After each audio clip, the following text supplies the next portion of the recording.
Microsoft now remains your highest conviction call in the big tech space. Recently upped your price target to $475 from $455.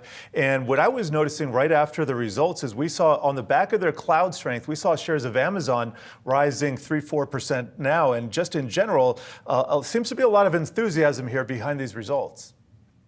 Yeah, so I would agree with that. I would also say, it probably also, it's probably up also because of the Google Cloud news too, because we definitely saw a beat on that side of things. So it's rightfully so for Amazon to kind of take that move up because you're probably going to see an acceleration on that side of things as well. So I think all indications point to, unlike what we heard from Meta last night, where Zuckerberg was essentially preaching patience in terms of AI. What you're seeing here on the cloud side of things is, there's a big step up in terms of CapEx. They're getting a lot more GPUs on their ecosystem, next-gen GPUs, and as they kind of throw that capacity online, they're able to kind of charge up in terms of the cost on that side of things. So they're monetizing AI right now, and that's the big difference on the cloud side of things, maybe relative to what Zuckerberg is doing on the Meta side of things, and it's going to take a little bit longer there. So we like kind of the numbers here as far as both Microsoft and Google is concerned for the cloud. We think the momentum will continue actually throughout 2024, and they are lapping some kind of weakness in terms of some of optimizing some workloads in 2023. So you've also got that they're benefiting from. Angelo, I keep trying to understand the AI opportunity, which I think is still, it's still early, obviously. They're doing great on the cloud from it.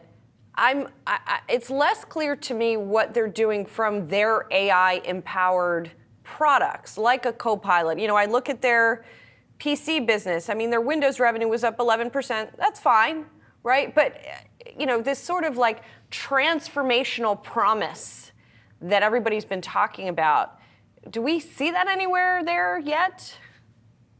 So, I mean, I've got to dig through the numbers a little bit more, but I'll be honest with you, you're probably not going to see it yet. I mean, in terms of Copilot or all the Copilots that they're ramping across their ecosystem, that is going to take time. I mean, Microsoft did allude to the fact it's going to be more of a second half calendar 2024 event, more and even into 2025. It's going to be more of a slower slog. You got to get those kind of enterprise customers out there willing to pay for these Copilots out there, and it's going to be difficult. I think that's an issue that's not only a Microsoft issue right now, but it's across kind of the entire enterprise software space, and you've actually seen it in terms of the performance of a lot of these companies right now. And I think what you're seeing, at least on the enterprise software side of things, is there's a lot of AI, new AI capabilities getting thrown at these guys right now in terms of the customers.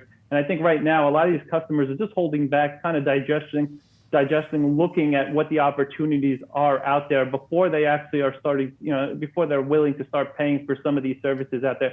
So it's going to be a slower slog. I think it's definitely, you're going to start seeing it in the numbers over the next kind of couple of quarters and years. It's going to be more incremental in nature. But that said, I mean, listen, you're going to have kind of seat growth definitely slow down on the Office side of things.